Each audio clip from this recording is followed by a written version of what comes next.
Members, this is the appointed time, and we have a quorum for the meeting. Item 1. Information papers issued since the last meeting. You will find on the agenda the information papers received by the Secretariat since the last meeting. Next items for discussion at the next meeting. The next regular meeting is scheduled for the 6th of July, Monday, 2:30 p.m. The administration has proposed to discuss two items. 1. 2026 rent review for public rental housing. And 2. Head 711 project numbers B873CL and B847CL, site formation and infrastructure works at Tai Kei Ling and Shepherd Hang, Yuen Long. Any comment on the proposed agenda items? No comment. Right, moving on to Agenda 3, latest progress of transitional housing projects. Let me welcome Undersecretary Mr. Victor Tai, Mr. Cyrus Cheung, Principal Assistant Secretary for Housing, to our meeting. Members, if you want to speak, please press the Request to Speak button. I will invite Undersecretary for Housing to walk us through the paper first. He will do so with a PowerPoint. Over to you, Undersecretary. Thank you, Chairman.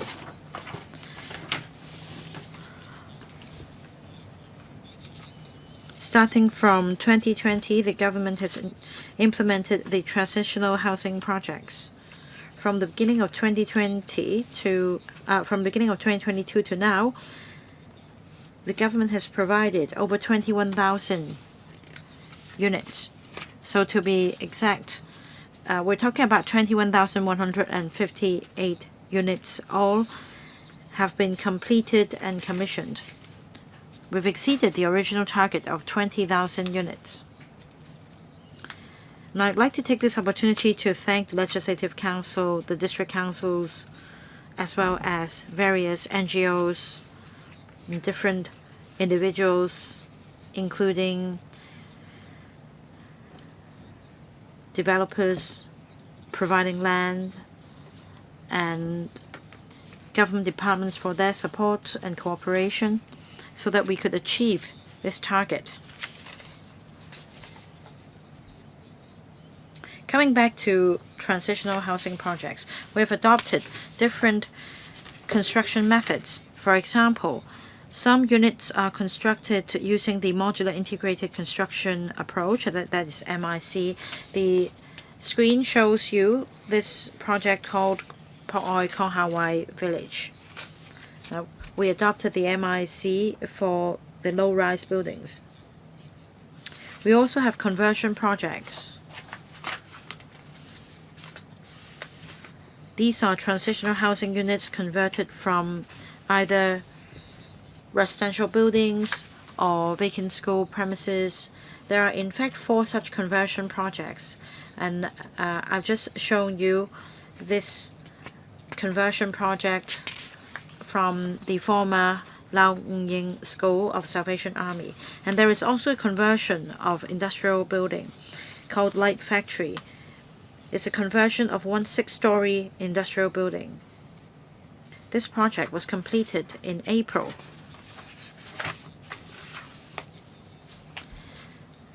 And we just invited NGOs to take part in another project of converting a former school into transitional housing. This project is estimated to commence construction in the beginning of 2027 for completion in the 3rd or the 4th quarter of the same year. This project should provide roughly 120 units. And the site is located in the urban area, so it's a convenient location. Now, on occupancy, the average occupancy rate at the end of April this year was quite good for urban and extended urban areas, around 87%, in the new territories around 88%. So overall average 87% or so. And the occupancy rates of more than half of these projects remain stable at 90% or above in the past period. The usage rate of as many as 37 projects has exceeded 100%, and the highest is more than 190%. In other words,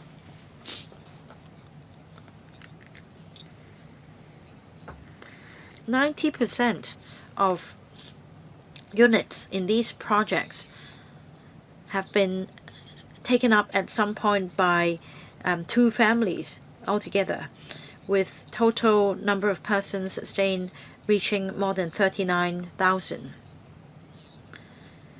Around 7,000 individuals, and that's 3,200 households, ultimately were allocated with PRH units. For two major projects, that is the usage rates of United Court in Tung Tau Yuen Long and Pok Oi Kong Ha Wai Village. They reach respectively 150 and 130%. As at the end of April, the transitional housing has won 54 awards of various types, including smart city planning, design, architecture, sustainable development, social welfare management, even technology.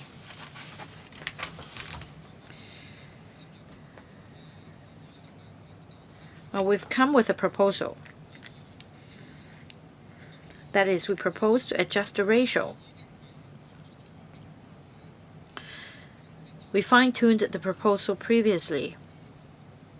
We also reported to the Council before.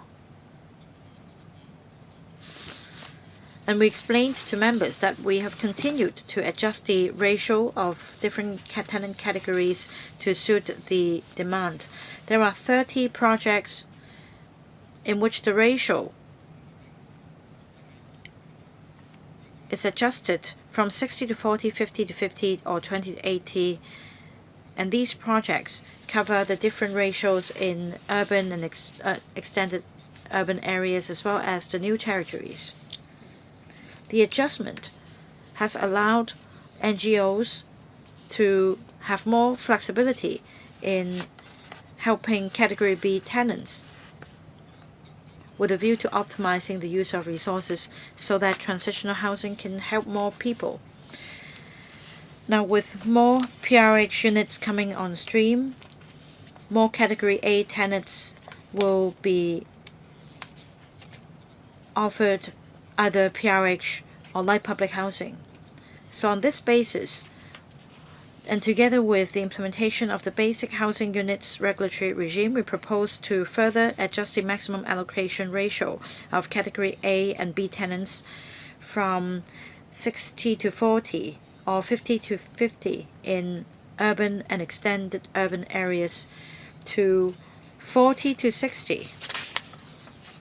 There is also another proposal. Our Bureau implemented the basic housing unit regime on the 1st of March 2026. And we've also introduced the new category called Category C tenants in October last year, so that subdivided unit tenants affected by the regime could apply to stay in transitional housing for up to 2 years. And for those with imminent housing needs, we want to provide timely assistance. And that is why we propose to introduce reserve units. Now, we propose, under special circumstances, reserve units can be allocated to these special applicants. The validity period of each reserve unit is 3 months from the date of reservation. 3 months on, if the reserve units are not allocated to those with special needs, then these reserve units will go back to the big pool and be allocated to tenants in categories A, B, or C. Now the purpose is to keep certain units as reserve units in the urban and extended urban areas in TH projects so as to provide timely support to needy tenants. Now details can be found in my paper and we welcome questions from members. Thank you, Undersecretary. The floor is now open. Let me read out the names of members who would like to speak in this order. There are altogether 10 members who have pressed the button to request to speak, including Elaine Chick, Mark Chong, Dennis Leung, Scott Leung, Deputy Chair, Vincent Chang, Scott Yang, Lau Ka Kang, Michelle Tang, Chang Hop Fong, Judy Chan. So let's follow this speaking order. I'll give each member 4 minutes question and answer, please. Starting with Ms. Elaine Chick. Thank you, Chair. I'm concerned about reserve units. Now, the government has proposed to keep units as reserve units as a safety net. The validity period is 3 months from the date of reservation. And if a unit is not allocated and if the applicant doesn't meet the criteria, that means the accommodation they will have to be relocated to other accommodations such as transit centers or private accommodation. Now, this may be a departure from the policy intent because the policy objective is to help tenants secure accommodation for the short term. So there may be a conflict. Will there be flexibility? Will you assess the validity period and extend it to, say, 6 months so that so as to tie tenants over smoothly? And will there be better interfacing between Housing Bureau and the Social Welfare Department and other government departments so that these tenants will not face another predicament 3 months upon relocation to TH and that they'll have to worry about accommodation again.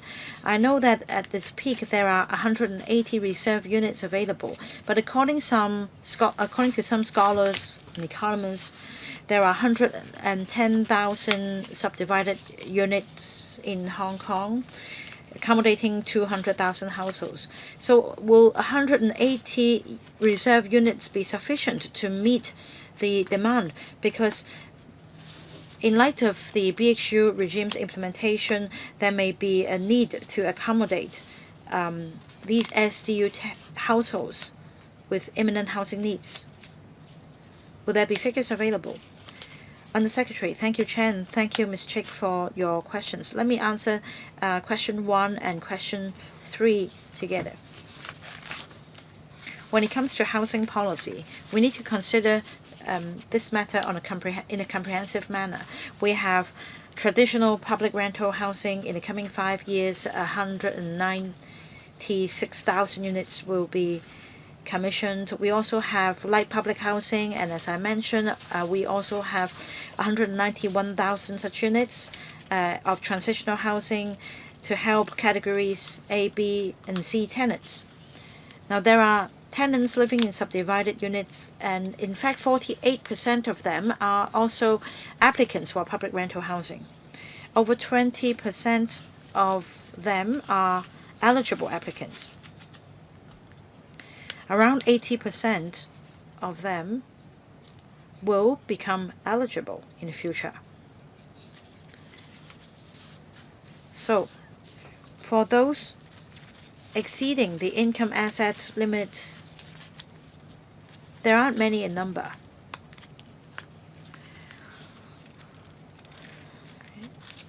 This is the findings from a previous survey. So, for 180 units to meet the peak demand, we believe that it will be sufficient because for those who need transitional housing, we will also vet the status of the applicant to see if they fall under category A, B, or C. And in fact, many of them do meet the criteria. That's our previous experience. For our district service teams helping the needy applicants at first, they were not sure if they could meet the criteria, but ultimately we found that they could fall under categories A, B, and C. So many such applicants are now under the respective categories A, B, or C, and that there should be sufficient reserve units available. As for coordination with other government departments, to answer Ms. Chick's question, we do have other supporting measures such as reception centers and interim housing. This can help tide the residents over. All right, thank you, Mr. Chang Ho-feng. I have 2 questions for the Undersecretary. The government has earmarked 4,000 units for Category C tenants. Since the implementation of the policy around a year ago, we have only received 4 applications. We have 110,000 SDU households. The government estimated there should potentially be 4,400 Category C tenants. Why is there such a gap between the reality and the estimate? My second question is, on 1st of July, the government has decided to launch the reserve unit arrangement, asking NGOs to reserve units to be the safety net. The NGOs are operating transitional housing on a self-financing basis. If they are asked to earmark units with the loss in income, will the government be essentially exploiting the NGOs because they're not subsidizing their operational expenditure? Would it make it more difficult for NGOs to operate? Thank you. Undersecretary. Thank you, Chair. Thank you, Mr. Chang, for the questions. We estimated that there would approximately be demand for 4,000 odd units from Category C tenants. This is estimated from the overall figures for subdivided units. We believe it is with the implementation of the basic housing unit regime that we would have this figure at the peak during the transition. So for each period or each stage in between, we will not see such a high figure. Indeed, we only had 4 applications for Category C,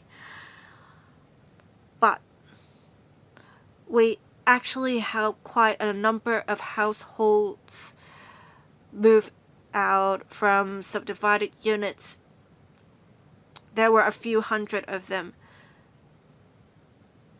and actually many of them were found to fit the eligibility for Category A and B. So they might have thought they only fit the eligibility criteria for Category C tenants. In the end, they fit the eligibility criteria for Category B or A tenants. So in the end, there were only 4 applications as Category C tenants. But if we include the figures from Category A and Category B tenants, we had a figure that is roughly equivalent to the estimate. There is not much of a gap. As for reserve units, indeed, NGOs may suffer a loss of income for a period of time, which is why we are prudent. We try to strike a balance. We only wait until the projects have more than 1 vacant unit that we would have 1 or more units earmarked as reserve units, and the reserve units will only be reserved for 3 months. And during the 3 months, the NGOs may still receive applications from category A, B, and C tenants. After 3 months, if there's no such use for the unit as a reserve unit, the unit can be allocated to category A, B, or C tenants. We believe it would have already mitigated the potential impact. Can you provide more information on how you're going to mitigate the loss of income by operators? In general, we would take a month to process applications. Reserve units will be reserved for approximately 3 months. If the reserve unit is not used, it will be allocated by the NGO by category A, B, or C tenants. Basically, it would have 2 months additional time in the processing of application, but that may not happen. If it doesn't happen, it's just like what they had before. If we look at the average occupancy rate, we believe the impact is minimal on operators. Mr. Dennis Leung. Thank you, Chair. I'm happy to hear that transitional housing projects have received awards. It shows that we are making people happy. I have some concerns about resource allocation. We have 54 projects, and subsidized housing provided by the government would be 200,000, and we have for short-term land the cap being 565,000. I want to ask, in the past, how much in subsidy have we disbursed to the projects? We still have approximately $1.52 billion left. Is the government going to compress the costs of the projects? The average occupancy rate is 87%. The highest one is 99%. The lowest one, however, is just 52%. For the projects that do not have a high occupancy rate, how can we improve publicity? How can we encourage people to apply to the projects? We have category A and B tenants. Can we enhance understanding by proactively reaching out to people to see why they did not apply to the relevant projects? Can we also do more in publicity? Have we looked at potential complaints from residents, for example, very high rentals or poor operations that may have stopped people from applying to the relevant projects? Thank you. Undersecretary, the first question is about the use of resources. For the 48 projects, not one of them went over budget.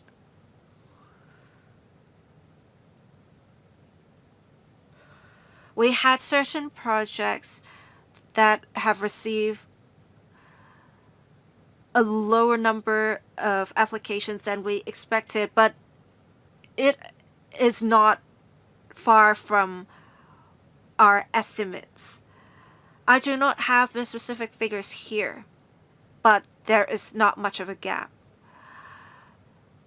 As for the second question on occupancy rate, we did note the relevant situation. We have seen quite a high occupancy rate for most projects in urban areas,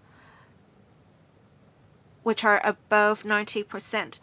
The project that you mentioned, the one that had a lower occupancy rate, It is in Shaoke-wen.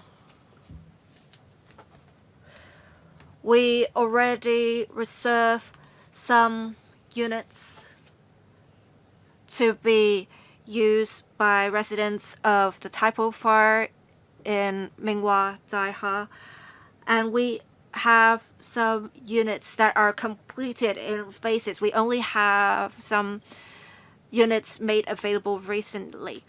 We expect the occupancy rate to increase quickly in recent months.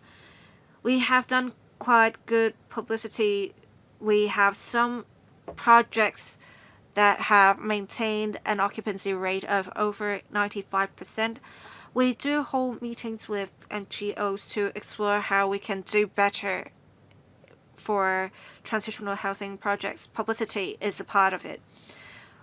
We thank the member for his views. We will continue to work with the operators to look at these different areas. Thank you.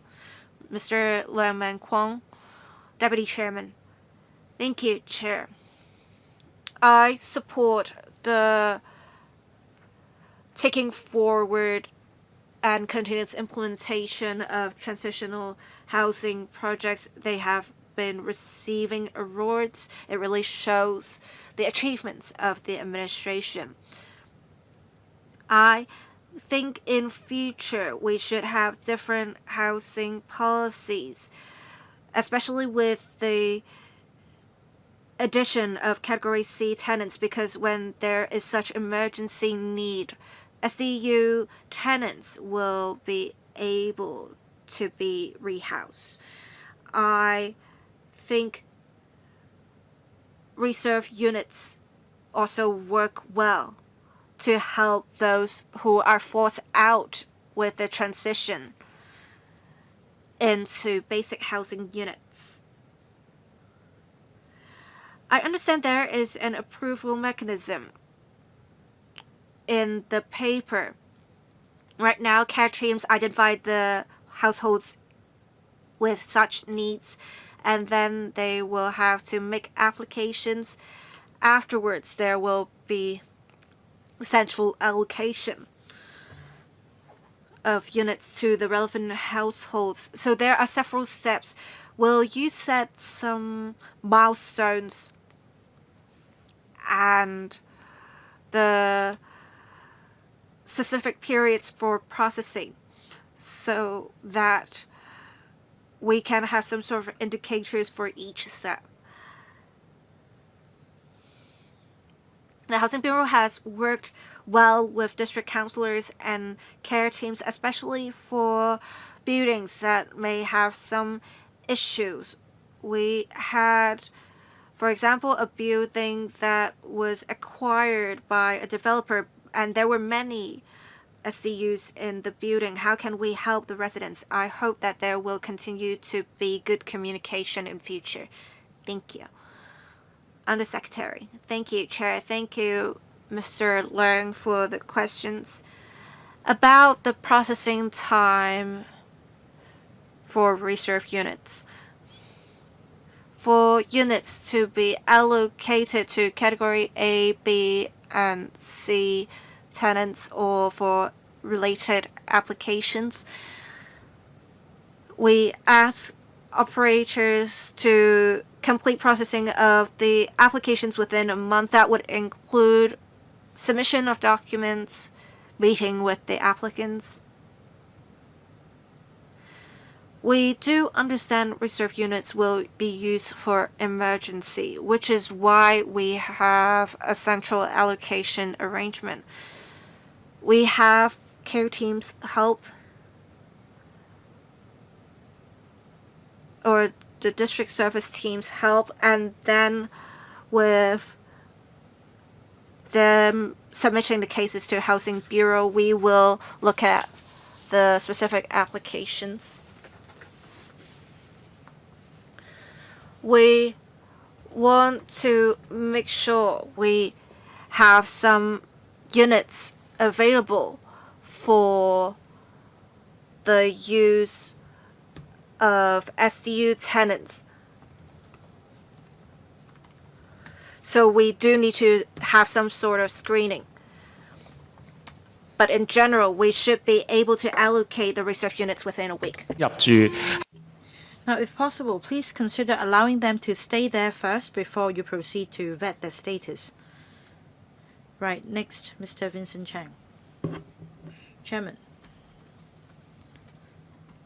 Now, I acknowledge the Housing Bureau's efforts in implementing the transitional housing projects. We see in terms of the number of households involved and the improvement in the quality of living, I would say that this is a very effective scheme. And that the government is going to introduce the reserve unit mechanism under transitional housing. I think that this is a very good idea, but the government should be more proactive. In fact, 2 weeks ago, there was a fire in Yau Ma Tei. I went to a flat subdivided into 9 separate units. Now, the living conditions were so bad. And in fact, several weeks ago, I went to another place in Sham Shui Po with a similar situation. So the government should step up its efforts, because when it comes to undesirable SDUs, we really need to do more to encourage the tenants living inside to move out. Now, the BHU regime has been implemented, but the registration period will only end in March next year. Is there room, meanwhile, to further mobilize the subdivided unit tenants to apply for transitional housing and apply for PRH? Say, for example, with the use of the community living program or other social services, can we further publicize the transitional housing projects? Now, the second point is about flats for demonstration. I know that earlier the administration provided demonstration flats for the owners of SDUs to undertake alteration works, and it's a good idea. It helps subdivided unit owners understand what works will be entailed. Well, for some procedures, it may simply involve the installation of a fireproof door. It may only take 2 or 3 weeks, and some tenants may only need short-term accommodation of, say, 2 to 3 weeks, and they can go back to the basic housing units. In the past, it may be difficult to apply for transitional housing for such a short period of time.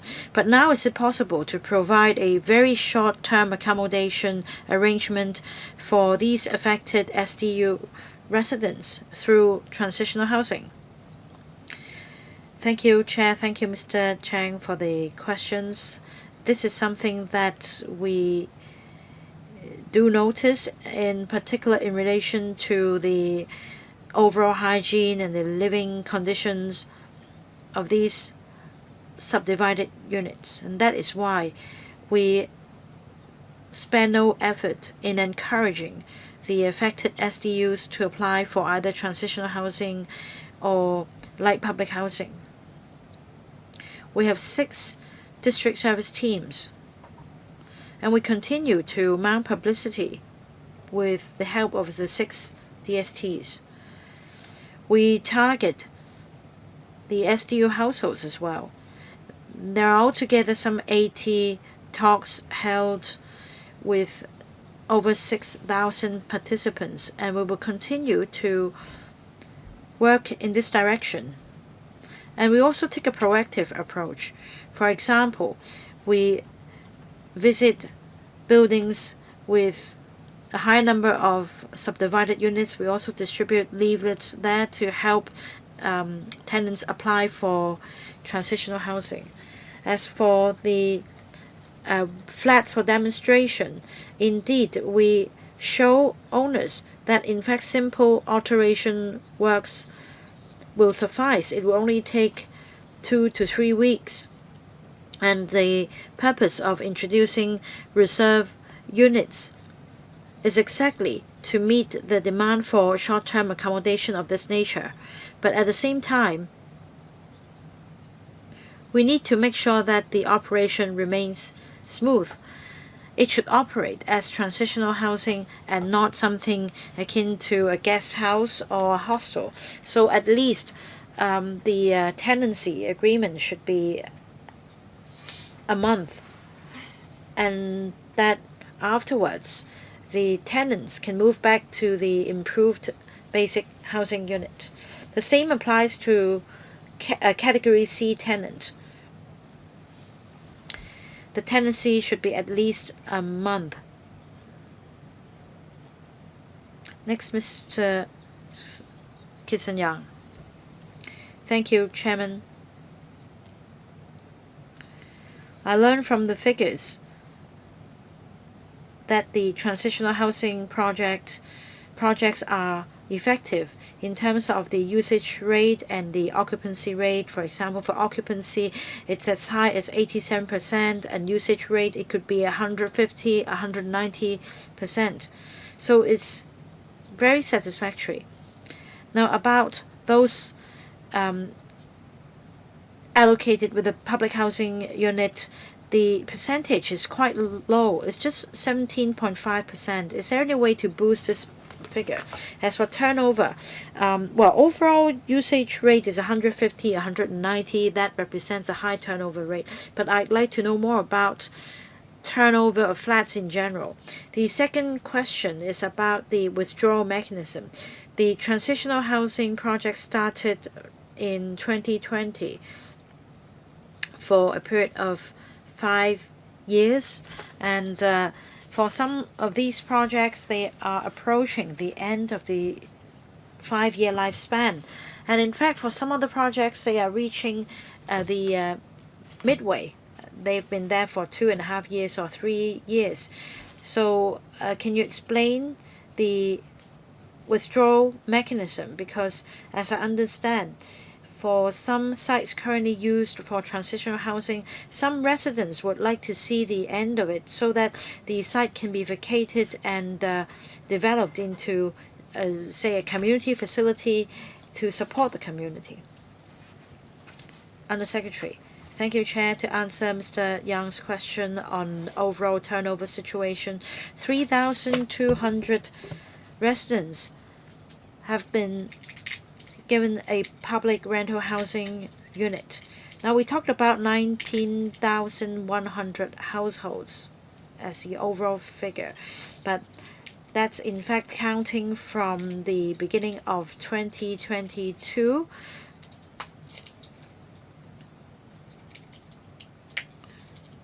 So if by simple math, the figure that we arrive at would be 17.5%, and that's not really an accurate reflection of reality. The turnover is indeed quite high, and many residents are delighted to hear, for example, that their neighbor can now move on to public rental housing. As for the withdrawal mechanism, we need to have regard to the long-term planned use of the site. If there is nothing planned for the site, then the interested operator may continue its operation there. And if there is a demand, we will continue to grant approval for using the site for transitional housing. Now, once a long-term planned use emerges for a particular site, another mechanism is available. Say, for transitional housing projects adopting MIC, we can just dismantle the components. Say for Nam Chang 220, the units dismantled are reused in another transitional housing project in Tai Po, the Loxin Town Village. The other project involves the one in Song Wong Toi, and the components are now reused in another transitional housing project. A great success has been achieved. 95% of the MIC components are reused. Because of high compatibility, we could even take down the air conditioners and put them up for reuse in another project. So things are going really smooth. Next, Mr. Lau Kaka. Thank you, Chair. As at the end of April, over 21,150 units of transitional housing have been commissioned.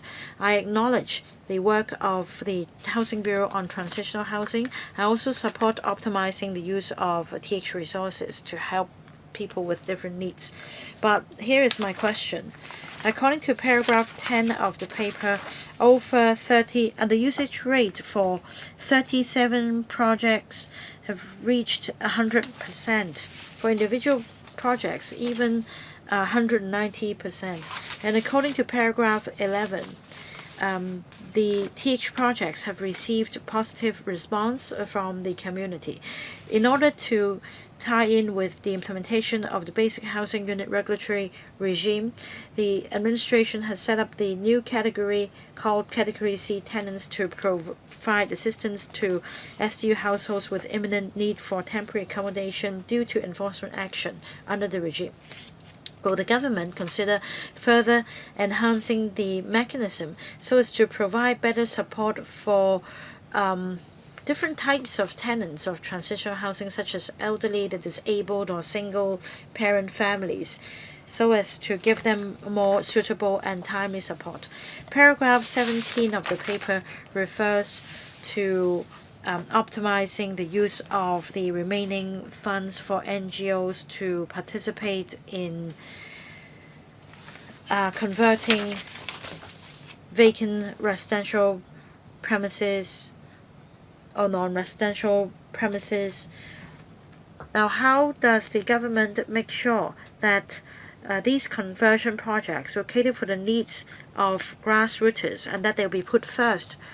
Will the government share with us the timetable, the progress, and the indicators concerned so that residents in need will have a better idea of the progress of the specific conversion projects?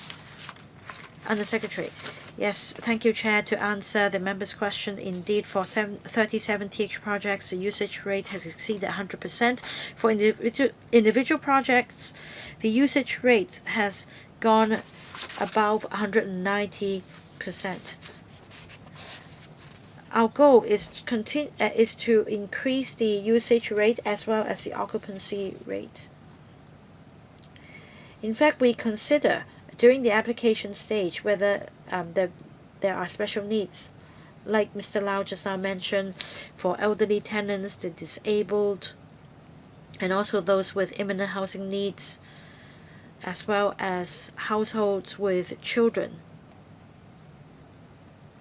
These are things that we consider when we vet the applications for transitional housing. For those with imminent housing needs,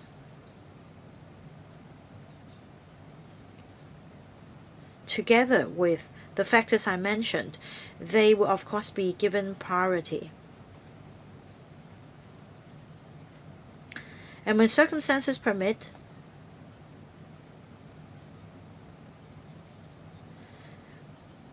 when we're able to take forward conversion projects in urban and extended urban areas, we will do our utmost to see them through so as to increase the supply of TH units in urban and extended urban areas, such as the conversion of vacant school premises in Ngau Tau Kok. The opportunity arises when the school premises become vacant. And that means we'll have regard to the suitability of the existing property and see if it's good for domestic use. For example, in this project, the school is situated in a very mature community with good transport network. So, our job is to invite interested NGOs to convert the property and run the place. Thank you. Ms. Michelle Tang. Thank you, Chair. The government launched the transitional housing policy to alleviate housing pressure of the grassroots. As we see expedited development in Northern Metropolis and there are more squatters being removed, there is great need to rehouse the residents. I've recently talked to some social workers helping the residents, and I have consolidated some suggestions for the administration's reference. We have a relatively slow progress in rehousing relevant residents, and the rehousing estate in Fanling has been delayed. Residents have no choice but to move out. They will have no choice but to go with temporary shelters that have poorer conditions. Should we rehouse the residents before we demolish the squatters? Right now, transitional housing does not accommodate squatter households, so these households have to compete with other categories tenants. There is no role of transitional housing as a buffer as it originally intended. Can we have specific quotas for the squatter households to rehouse them, and to make sure we match the pace of rehousing along with demolition? We also need to make good use of experience of frontline officers for social workers. With different administrative arrangement delays, it has really reduced support for rehousing and case management. Can we enhance the tendering and subsidy models to make sure we have good frontline services? We should not have the lowest bidder win. We need to have in assessment criteria consideration of service quality and experience to make sure we can rehouse residents effectively. When members speak, please leave time for the public officers to give a reply. Thank you, Undersecretary. Thank you, Chair. Thank you, Ms. Michelle Tang, for the questions. We thank the member for expressing concerns. In the general scheme of things, we work with the Development Bureau to provide transitional housing units for those in need to apply. And we have seen quite a number of Category A and Category B tenants successfully applying for transitional housing units. We will continue to work with the Development Bureau in this regard. As for squatter clearance, we do have rehousing arrangements. The Housing Bureau provides also temporary shelters as well as interim housing for those affected by the clearance operations. And the Development Bureau also has its own rehousing estates. We also know the members' concern about the tendering model for social work teams. We will convey her views to the Development Bureau. Thank you. Mr. Chen Hopfeng. Thank you, Chair. I have some questions about transitional housing. I note for paragraph 36B in the paper, it says that the applicant and their family must live in Hong Kong and can enter Hong Kong legally, and they do not own any interests in property in Hong Kong or mainland or overseas. It seems that the criteria are more stringent than those for public housing.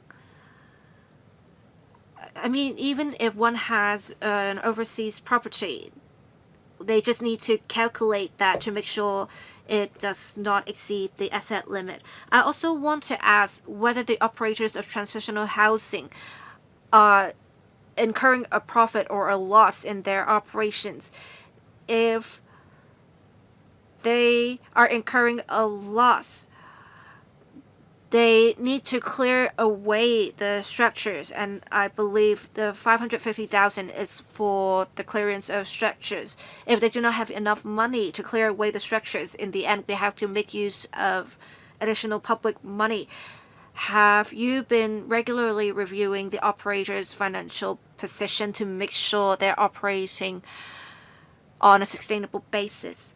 Thirdly, have you reviewed the operations of transitional housing and basic housing units, which is cheaper to operate? What factors cause the profitability in operations? Thank you. Undersecretary, thank you, Chair. Thank you, Member, for the questions. Transitional housing is a precious housing resource.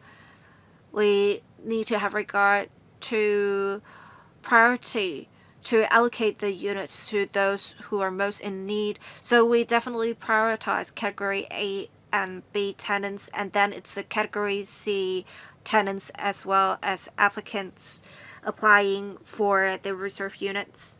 For category C tenants and reserve unit applicants, there is no requirement imposed on income and assets. There is no need for the applicants to meet the eligibility criteria for public housing. Unlike public rental housing allocation, we do not require members of the household to have lived in Hong Kong for over 7 years. We believe we need to provide targeted support for those who are most in need. So if one has property locally in the mainland or overseas, as we do not impose income and asset limits, if we don't impose a limit on property ownership, we can't provide targeted assistance to those who are most in need. We want to provide those who truly need short-term housing. As for the question on operational expenditure, every year NGOs have to submit to us a report. In the report, they have included their audited accounts as well as balance sheet and profit and loss account to make sure they are operating on a self-financing basis, and basically all of the operators have achieved break-even. As for operational expenditure, to compare that with light public housing is doing better because they have more units, they have the economies of scale. For transitional housing, they are also useful in a way because it makes use of resources from different sectors of society to provide support to those in need. We think the operational expenditure is comparable. It's just that the expenditure for light public housing may just be slightly lower. This is reflected in the rent as well.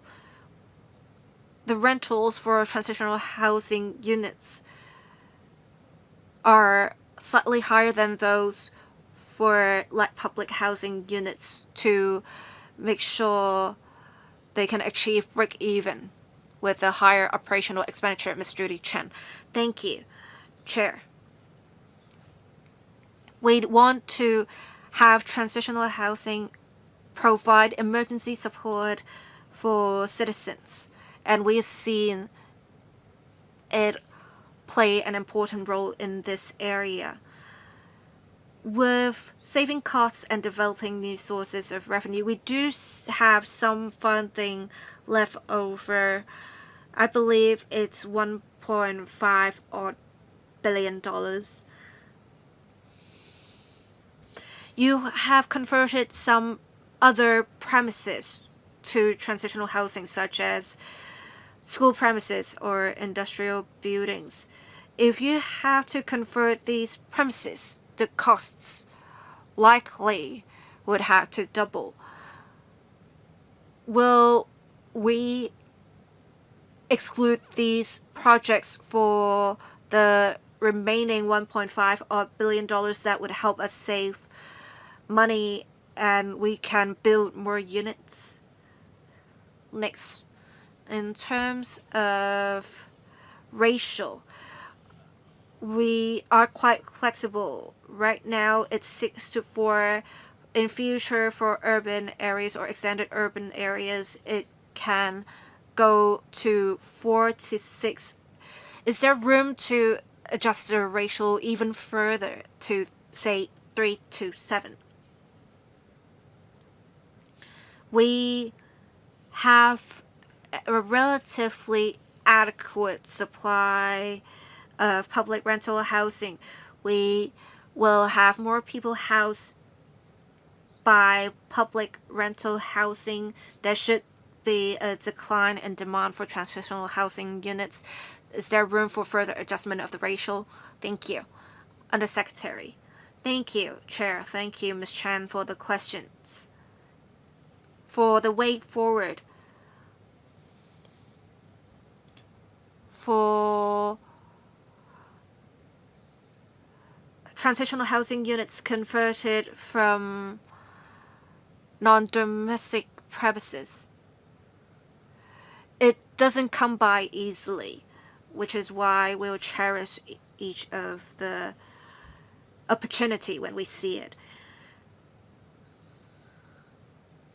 When we assess the premises to be suitable for conversion to transitional housing, especially when the premises are located in an urban area, we will consider both domestic and non-domestic premises as a result.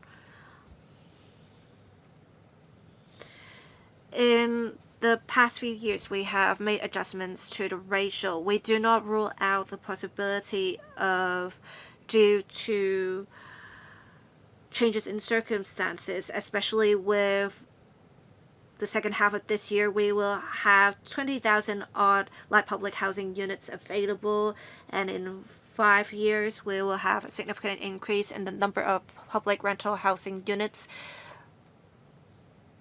People will be able to move into public rental housing much faster. We will flexibly make adjustments. We do not rule out the possibility of adjusting the ratio. Will you conduct regular reviews? We do a real-time assessment to see where the demand lies and make adjustments as soon as possible. We won't wait until the end of a regular review cycle. Thank you. Yes, Ms. Grace Chen. Thank you, Chair. First, I appreciate the introduction of reserve units. I am very grateful. Now, my question is this. Will the administration consider incorporating Category C tenant in the special scheme for providing rental allowance to tenants of transitional housing? It's called a trial scheme on special allowance for households of transitional housing. But there are differences among categories A, B, and C tenants. For categories A and B tenants, in terms of their income and asset position, they are eligible PRH applicants, and they are in fact our target. As for category C tenants, we do not impose an income asset limit.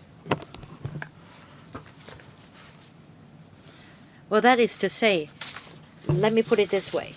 Their income and assets exceed the limits for PRH application, so they're not eligible PRH applicants. As for the special allowance for households of transitional housing, we seek to help those with imminent housing needs, and we help them by providing support on moving and accommodation.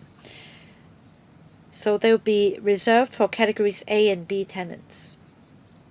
As for category C tenants, they have the means to find suitable accommodation in the private market, but then they may have some short-term difficulties,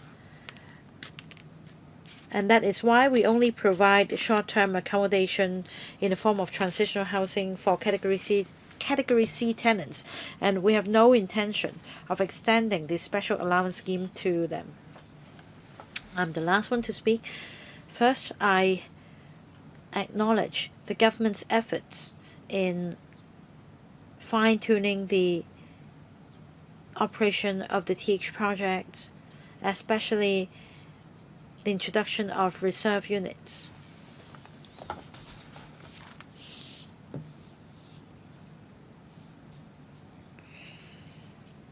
Now, with increase in the supply of public rental housing and light public housing in the future,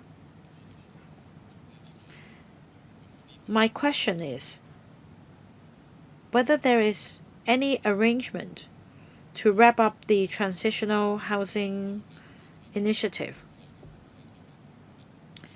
or is it that there is no plan to do so, and that upon fulfilling the historic mission, there'll be another mission given to transitional housing? My next question is this. There are 54 TH projects altogether. Have you assessed the cost effectiveness of these projects? And for those not performing as well, will they be phased out, in other words? I think it's premature to say whether the TH initiative has fulfilled this historic mission and should be wrapped up. But let me explain. In terms of the housing ladder in Hong Kong, the TH initiative does have a role to play, and that is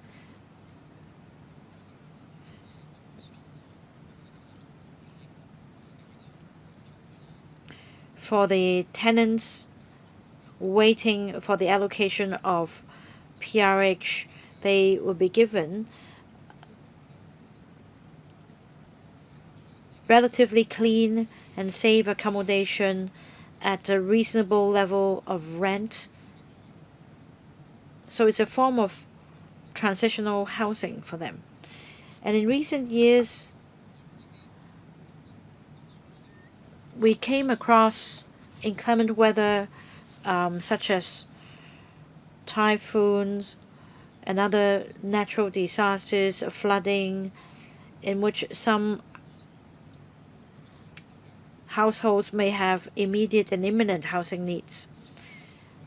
Transitional housing, in other words, allows our city the flexibility and resilience to tackle different challenges.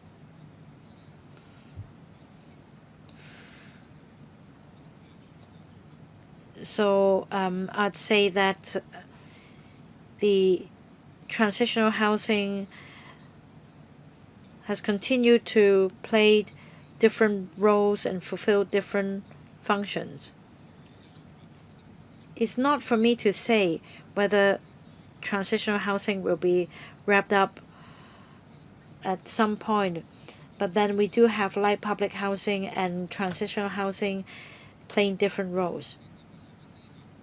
Now, Chairman also made a very good suggestion just now. That is, we should have a stock taking exercise and see whether, or perhaps gauge the popularity of different TH projects. Because of the planned land use, some projects may have to come to an end and they'll be terminated. We'll have regard to, say, the demand as well as operational efficiency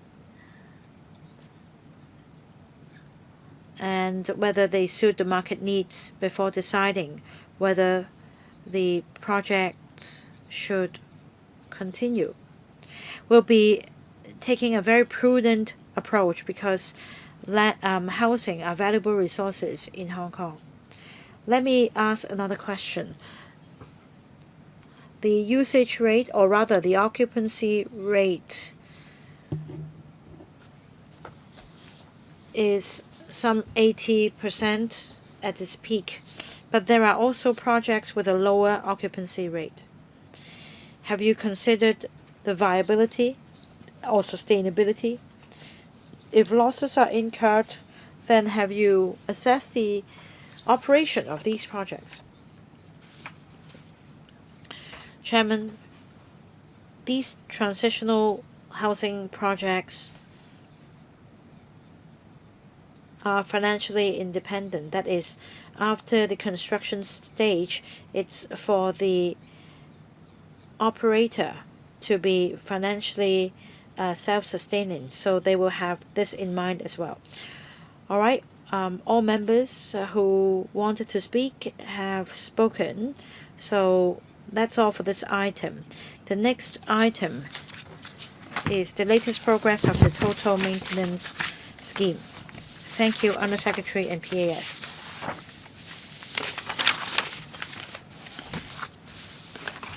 Latest progress of the total maintenance scheme. Let me welcome the administration to our meeting.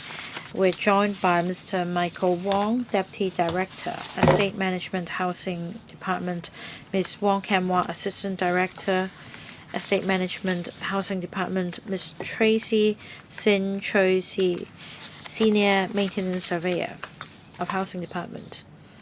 So 3 government officials are now joining our meeting. Members, if you want to speak, please press the button to indicate so.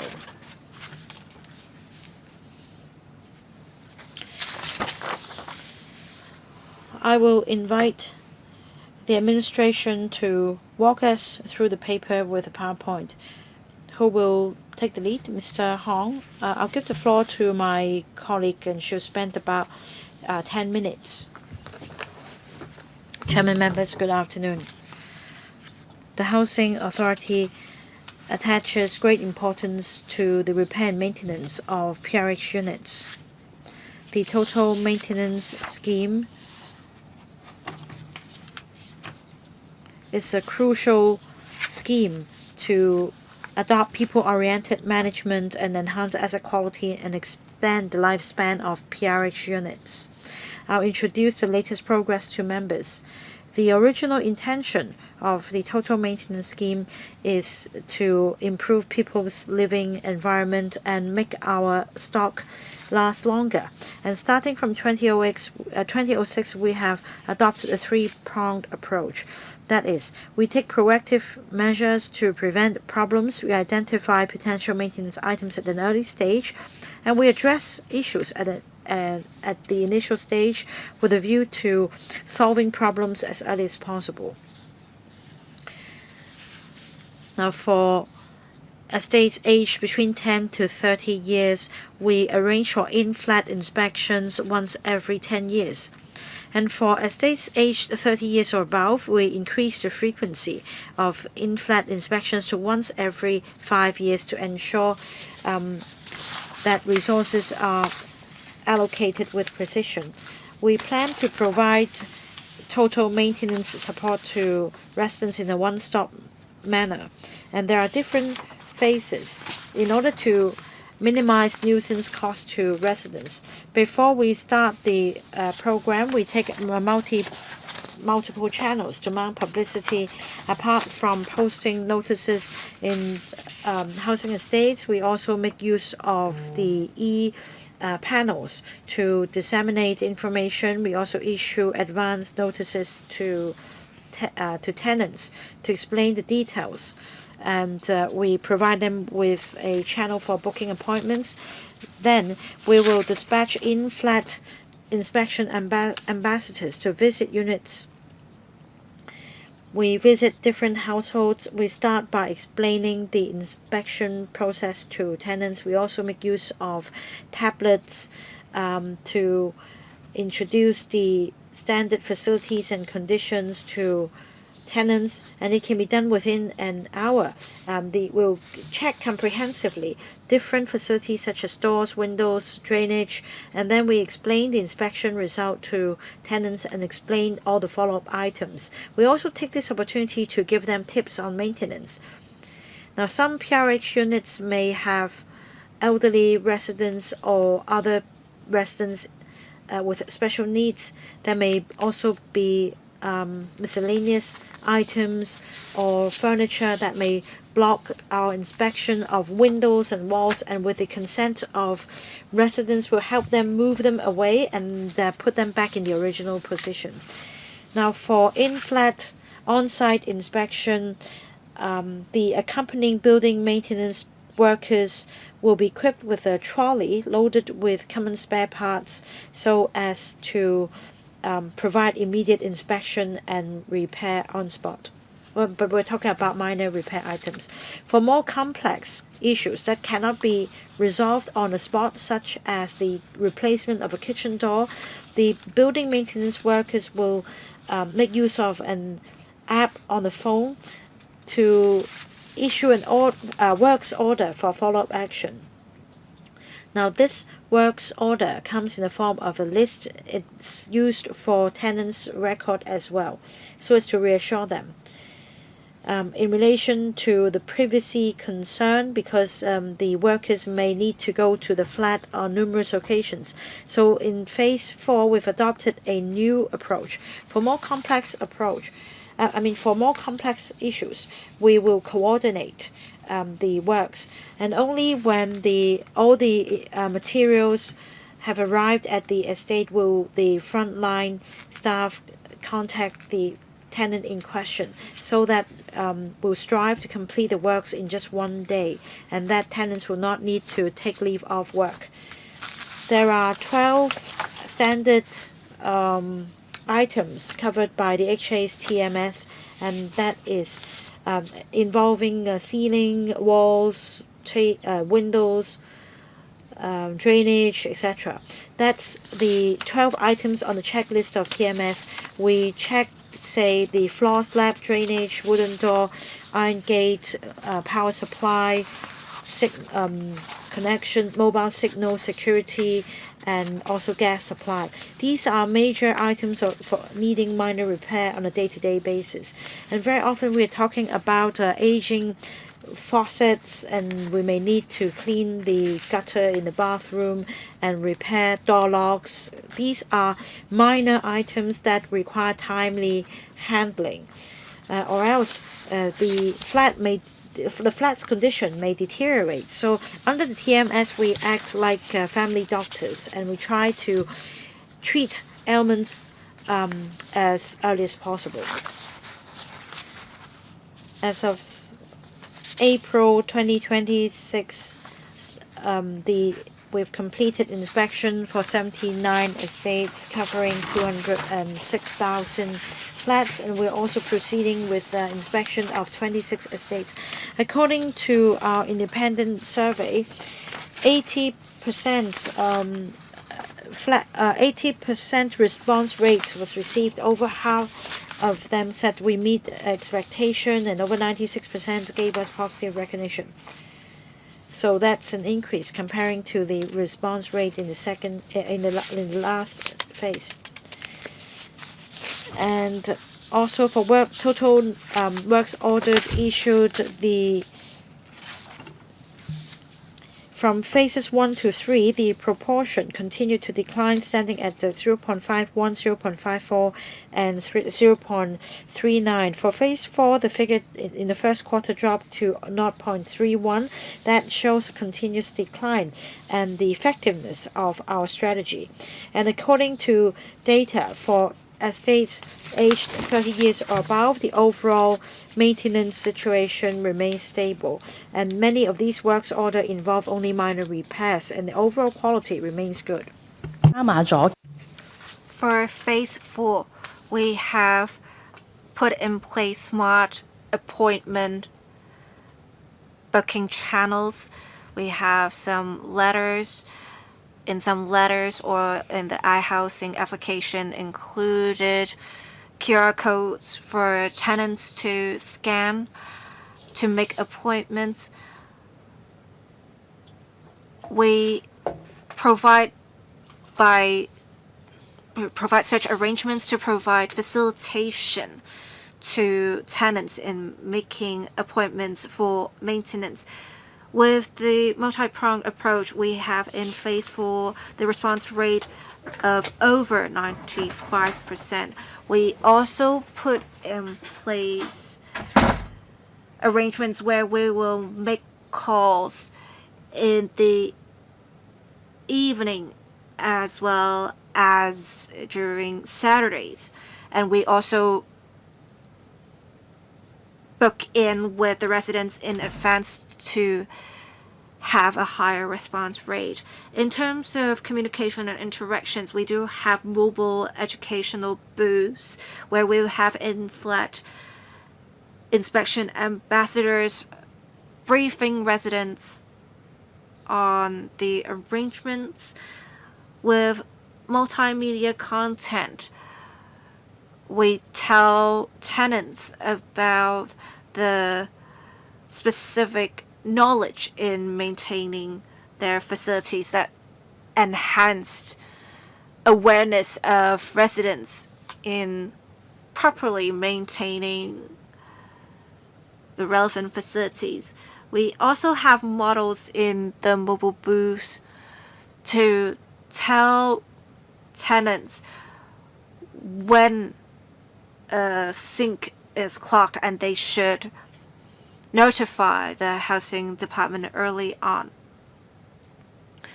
We also have robots that would provide some very daily content that residents will be able to enhance their understanding in an entertaining manner. If residents do not comply with our calls repeatedly, we make use of the marking scheme for estate management enforcement to compel tenants to cooperate with our arrangements. The Housing Authority strives to maintain and upgrade the overall public facilities in estates. The ambassadors would take an extra step to inspect surrounding external walls of in-flat areas. If damage is found, repairs will be arranged immediately. For public facility maintenance, the upkeep of fire safety systems is particularly important. Frontline staff conduct daily inspections of fire safety equipment in common areas, including fire-rated doors, staircase windows, and exit signs, and promptly identify and follow up on necessary repairs. work teams respond swiftly to tenants' requests for public facility repairs and long-term improvement plans are formulated. We strictly enforce statutory annual inspections of fire services, installations, and equipment. We actually conduct an additional biannual inspection to ensure all fire safety systems remain in optimal working condition. These measures show the Housing Authority is more than willing to go the extra mile to create a safer and more secure living environment for tenants.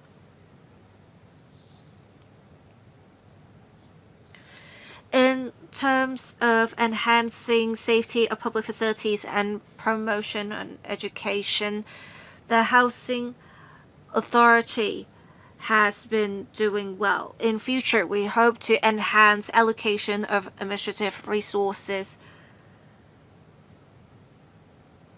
and explore data-driven long-term maintenance strategies. That's it for our presentation. We hope to communicate with stakeholders closely to provide a quality living environment for PRH tenants. Thank you. We have 8 members who have pressed the request to speak button. I'll read out the order in which members are going to speak. Mr. Denslow, Ms. Elaine Chick, Mr. Chang Ho Feng, Mr. Chen Hart Feng, Mr. Lau Carker, Ms. Julia Lau, Ms. Kwok Fu Yung, and Ms. Judy Chen. I'll assign a 4-minute time limit. Questions and answers included. Mr. Dennis Leung. Thank you, Chair. Chair, I would first like to express my appreciation of the efforts of the Housing Department.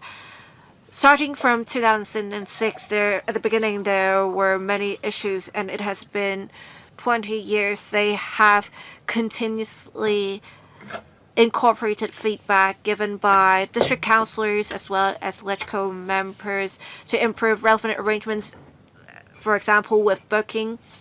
So I appreciate their efforts. But I also want to express a concern. We have some aged facilities. When we're replacing certain facilities, will we make sure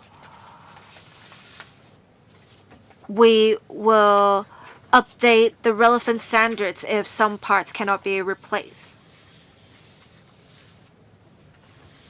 We have also some older estates still have iron bars outside the unit's windows.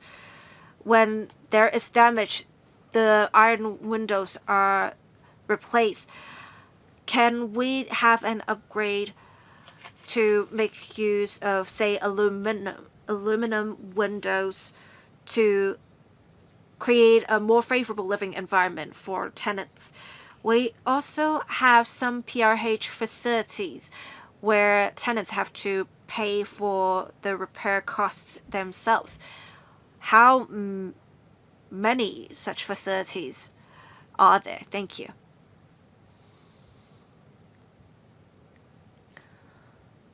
Mr. Michael Hong, thank you, member, for your support. In the past 20 years, we have indeed received much feedback from district councillors and LegCo members. We have indeed seen an improvement in management. As for the question on standards, in the past 20 years, we have made multiple updates to standards. When we have new estates constructed, we will have some new standards for the older estates as well. I cannot cover everything now, but what comes to mind now is for faucets. We have before those that require twisting. Now we have tap style, and we will make changes when the standards are updated.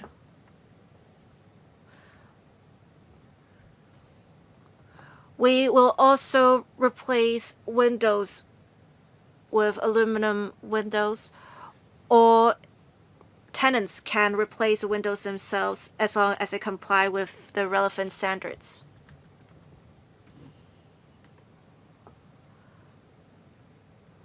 As for what facilities where residents have to pay for the repairs themselves, it depends on whether the facilities are owned by the housing authority.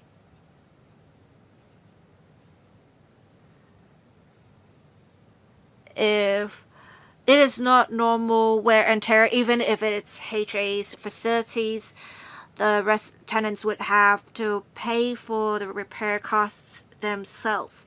For certain items, even when the residents are supposed to pay for the repair costs themselves, but it's hard for them to identify the right maintenance workers to repair the relevant items, we can repair the items at their cost. Thank you. Ms. Elaine Chick. I have a question about paragraph 7. From Q2 of 2023, we have approximately 64,000 works orders completed, and in April last year, the figure was actually higher. So in the first 2 years, we had 20,000 odd orders per year. Now we only have 11,000. But you looked at 70,000 units just like before. Why is there a decline in the number of works orders? The paper did say we have good progress for phase 4, but on top of the total maintenance scheme, there are other regular maintenance arrangements in PRH estates. We have recently received feedback from certain tenants that maintenance progress has been slower. Does it have something to do with how in the past few months the budget has been cut for engaging contractors? So I want to ask for the relevant figures. Thank you. Mr. Michael Hong. Thank you. Chair. The simple answer is for the decline of works orders, we have less requests. And if we can conduct minor repairs when we conduct inspections, there is no need for a works order to be issued. And it is said during the PowerPoint presentation, we went from 0.51 to now 0.31.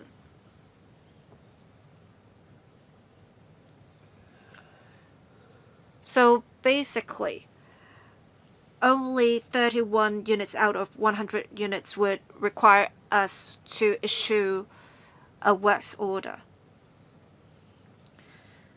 As for works budget, we have a comparable budget. We do have budget cuts in the government, but that has not really been affected. If the member said for specific housing estates they see slower progress for maintenance, I can communicate with the member after the meeting. I don't really see why there is such instance. It may be a communication issue. I'll perhaps communicate with Ms. Elaine Chick after the meeting. We actually also have some daily maintenance arrangements where we will continue to follow up on such. Thank you. Mr. Mark Zhang. Thank you, Chair. I'm looking at paragraph 13 in relation to tenants who are not cooperative and those who fail to make appointments for in-flat inspections. Starting from phase 4, I'd like to know a breakdown of these two types of cases in number. And also, second question, have your colleagues got an understanding as to why some tenants failed to arrange for visits or refused to cooperate? Because the purpose of inspection is supposed to help you improve the living environment. So I want to know whether any abuse is involved. Perhaps the tenant doesn't want anyone to know what happens inside. And you mentioned the warning letters being issued and that people start to cooperate. Now, would it be the case that they have made changes to the flat before meeting your request? And will you look into the abuse of housing resources after issuing warning letters? Deputy Director. Thank you, Chair. Thank you, Mr. Zhang, for the questions. In fact, some 80–90% of tenants cooperated in the previous phases. In the latest phase, over 95% of tenants remain cooperative. There are numerous reasons why tenants failed to work with us. Perhaps they have a very busy schedule. Some tenants may not want outsiders to visit their flats, and that is why we also make an effort in explaining the TMS to them. We give them information and explain the merits to them. In most cases, after listening to our explanation, the tenants would cooperate with us, only that they have to make arrangements in their schedules to allow our visit. But of course, we'll continue to spare no effort in tackling the abuse of housing resources. We will not give up on any clue that could lead us to investigation findings. Have you been able to identify cases of PRH abuse through the handling of non-cooperative cases? Now we have made efforts through various means because after all, the purpose of the TMS and the in-flat inspection is to help improve tenants' living environment and enhance the assets of the housing authority. I think you need to clarify whether this is a way of tackling the abuse of PRH resources, because this may affect the progress of TMS. Yes, I'd like to take this opportunity to clarify that the purpose of in-flat inspection under TMS is not for tackling PRH abuse. We want to enhance the HA's assets, and the majority of tenants are cooperative. Next, Mr. Chen Hao-feng. Chairman, regular maintenance and repair will definitely extend the lifespan of HA's building stock. It will also be beneficial, overall speaking, for the public rental housing's utilization. Now, you have completed 3 phases. Can you tell us, in each phase, how many units were covered, how much did it cost, and what was the average amount spent per unit? I want to be able to draw on the experience so that we know, for example, that with regular maintenance we'll be able to save money in the end of the day. Now, I'd like Mr. Hong to explain to me because I don't see any dollar sign in this paper. So can you explain to me the average cost involved per unit? And can you make a comparison in terms of the unit cost of maintenance in a private flat and in a PRH flat? Will you be able to come up with these figures, as well as the cost of maintenance of common areas, so that we have an understanding of the respective percentages? And have you kept statistics on, for example, what components of a unit in an estate built in a particular period of time would meet the end of the lifespan? Do you have the specific figures so that in the long run, when it comes to building design and the use of facilities, we can refer to the statistics? Mr. Hong, Chairman, thank you, Mr. Chen, for the questions. For the figures you mentioned, I'm afraid these are not in the paper, so I'll need to go back and check. For the first phase, we have completed the 3 phases. For the first phase, the total cost stood at 631 million, involving 604,000 units.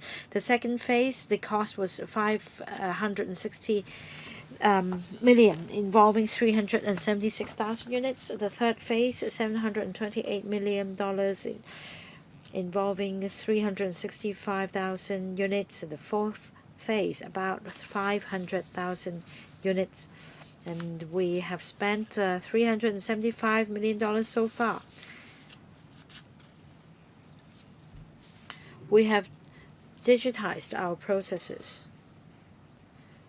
Each works order issued will come with details as to what parts need repair or replacement. So data are available for our analysis, and we will continue to analyze the data, say this is what we have been doing.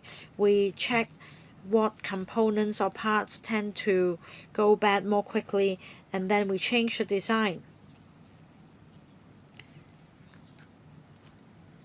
Say, for example, for the drying rack, we used to install it at the particular location, and that we have improved the overall design because of the data received. Now, Mr. Chen just now asked whether with the data collected we'll be able to improve our design after phase 4. The answer is definitely in the affirmative. It's not just about the current maintenance efforts. We want to adopt an improvement in the new design as well. Now, I refer to millions of or hundreds of millions of dollars under the TMS.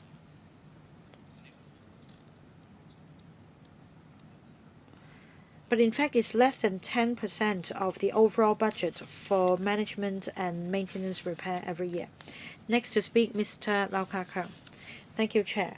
Now, about the total maintenance strategy, according to paragraph 8, over 90% of respondents recognized the scheme since the launch of Phase 4, with nearly 80% expressing satisfaction.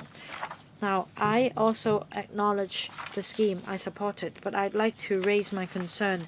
In paragraph 4, the accompanying building maintenance workers will be equipped with a trolley loaded with spare parts and tools to complete minor repairs on the spot. Now, I support this approach.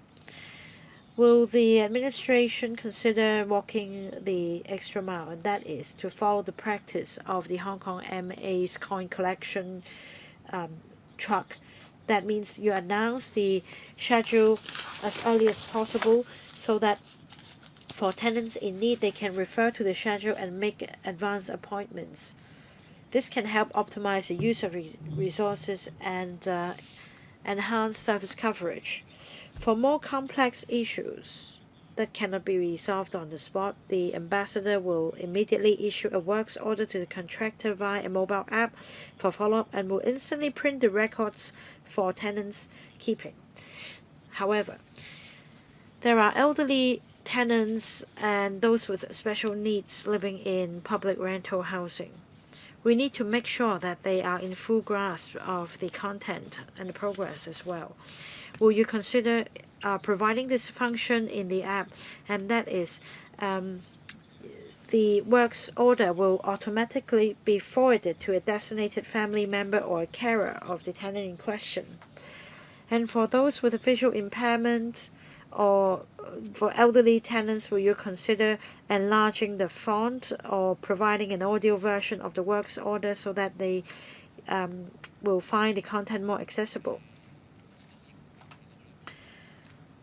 Director, thank you, Chair. Thank you, Mr. Lau, for the questions. We want to inform tenants as early as possible. And this is, in fact, what we have been doing. We already distribute the estate bulletin to tenants months before we conduct the visits, and we also publish information on the e-notice boards at the lobby of each block. So each household will receive a letter stating the upcoming visits. That way they can make arrangements with us. And as my colleague mentioned, at the lobby of each block we have designated counters, and we also have a publicity counter as well, so that tenants walking past will have an idea of the upcoming plan. This will encourage them to work with us. About large font versions or audio versions, as mentioned by the member, we take another approach. We have instant messaging app. We also have another app developed by the housing department. This doesn't come with the audio version, but we will look into this option in the future. Next, Ms. Julia Lau. Thank you, Chair. Now, I have this question for the administration about professionals supporting the TMS. How many building surveyors? How many structural engineers, for example? Can you tell me roughly the proportion?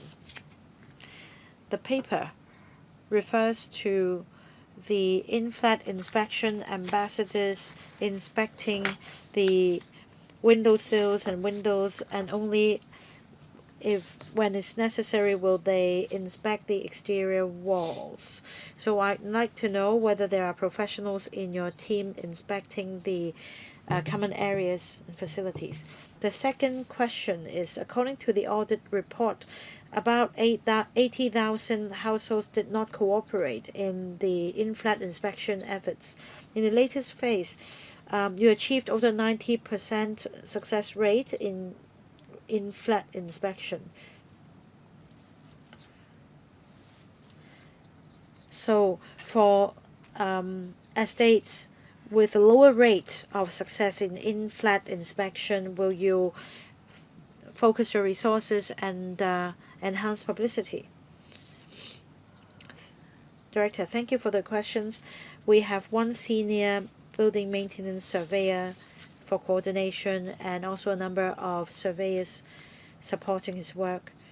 Now we're talking about in-flat inspection for minor defects with simple equipment.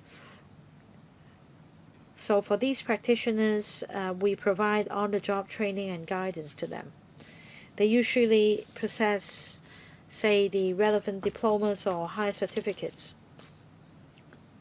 But I think as far as the scheme is concerned, we want to educate tenants about the daily maintenance strategy as well, and that they should tell us as early as possible if they identify problems. Now, as I explained, for flats we cannot get in, eventually we're able to resolve most of these cases. Now, there are still flats into which we are refused entry. This may be due to family problems, say somebody mourning for a deceased relative, somebody having an exam, or there may be an expectant mother, and we understand the concerns and the taboos that they try to observe. We try to work with them, and we're confident that basically the problem can be solved. Tenants are cooperative most of the time, and for non-cooperative tenants we have the mark deduction scheme to go by, and in fact in 4 cases last year we exercised this scheme. Ms. Jody Kwok. Thank you, Chair. I do recognize the efforts of the Housing Authority in implementing the total maintenance scheme. I want to ask about, in particular, tenant satisfaction and in-flat inspections. The Housing Authority engaged an independent consultant to conduct a survey for tenants, and the satisfaction rate is quite high. It's over 90%. I want to ask how many invitations were issued for the survey and what questions were covered in the survey. That's my first question. As for the fourth phase of the total maintenance scheme, did the Housing Authority conduct random tracking of the quality of the works undertaken? And do you have a ratio for pass-fail of the quality of works? Next, on water seepage, it is definitely a thorny issue for building management. In southwestern New Territories, Shunwan, quieting, many of the buildings are over 30 years old, and there are some persisting water seepage issues that have yet to be resolved. Do we have some new technologies adopted in the total maintenance scheme to deal with these persistent water seepage issues? I also want to ask, the Housing Authority has done much in dealing with the thorny issues, but for residents, I think they would want to know how long it would take to go through the whole administrative process. We have incorporated enhancements where we would make appointments in advance, and we would have weekend and evening calls. If it is indeed difficult to do certain repairs, how long would one have to wait in the worst case scenario? Thank you. Mr. Michael Hong, thank you, Chair. Thank you, Ms. Kwok, for the questions. We do a survey every quarter. We will select 5% of the tenants who have had repairs done in the period to be selected for completing the survey. There are several areas in the survey. We have first the pre-works arrangements, and we also have the works completion. We also have an area for performance if a works order has been issued, as well as an assessment on the overall performance. On average, every quarter, we would have 800 to 1,000. Is it the case? Right, 800 to 1,000 tenants for the survey. We also select 10% of the cases for works inspection, especially for the more important works. We will inspect all of them to make sure the works are up to par. As for water seepage, we have seen a significant improvement in the situation. At first, we had many cases related to water seepage. Now it only takes up less than 1% of the total number of works undertaken. So that is a significant improvement in the water seepage situation. Ms. Kwok asked if we can make use of some technologies for this. We are actually exploring different options, including one making use of infrared technology. It can help, but it may not fix the issue. We will continue to see if there are different options that can help, but the problem lies with the fact that it is difficult to identify the source of water seepage. As for the question on waiting time, it can't be generalized because different housing estates are of different scales. They also have different unit sizes. But in general, we try to complete the repairs as soon as possible. Thank you. Ms. Judy Chen. Thank you, Chair. I thank the Housing Bureau for its efforts. They have done much work. I heard the representative say this is a precious housing resource, and we want to have regular or irregular maintenance. The society attaches great importance to fire safety, but sometimes residents don't welcome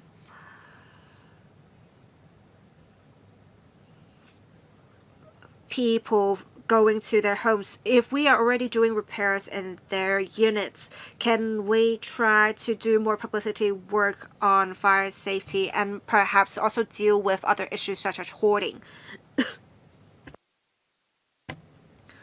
Another question is about what Ms. Clark asked. Water seepage is indeed a thorny issue.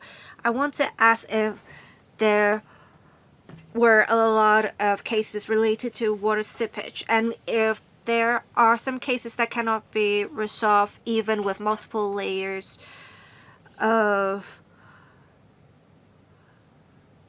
works done. How can we provide support to the residents? Can we let them transfer to other units? We also have the Housing Authority undertaking minor works. But many households in public rental housing are elderly households. We talked about putting in place some anti-slip tiles in toilets. Can we have more elderly-friendly facilities so that elderly households can live happily in public rental housing? Mr. Michael Hong, thank you, Chair. Thank you, Member, for the questions. An important part for fire safety is indeed education. So when we conduct inspections in flats, we would actually also look at the power supply facilities. We also look at the fire safety facilities. We actually go beyond the statutory requirements. The law stipulates annual inspections. We actually do functional tests every 6 months to make sure the facilities are completely functional. We also do much publicity work in public housing estates. We have events held. We have fire safety drills. Sometimes we have firemen give talks in housing estates. We try to convey different fire safety related messages to tenants. As for water seepage, as said earlier, we do see an overall improvement in the situation. It is different from private housing estates because we own the units, so it is much easier for us to conduct repairs. But as I said earlier, the problem lies with it being difficult to identify source of water seepage. But often, it is not that complicated. It's often the upper floor unit leaking into the lower floor unit. We do have arrangements for transfers, but not many cases involve transfer simply because there is a water seepage problem. We do see if certain units where they are elderly residents and if they need, say, railings or simple facilities, we can proactively do that for them. Or if elderly residents have made such requests, we'll see which is suitable and we may install the facilities for them. Thank you. It is now my turn to speak. My concern is that for issues that cannot be repaired right away, you have to ask contractors to undertake the repairs. Do you have any figures on how long they would need to complete the repairs thereafter?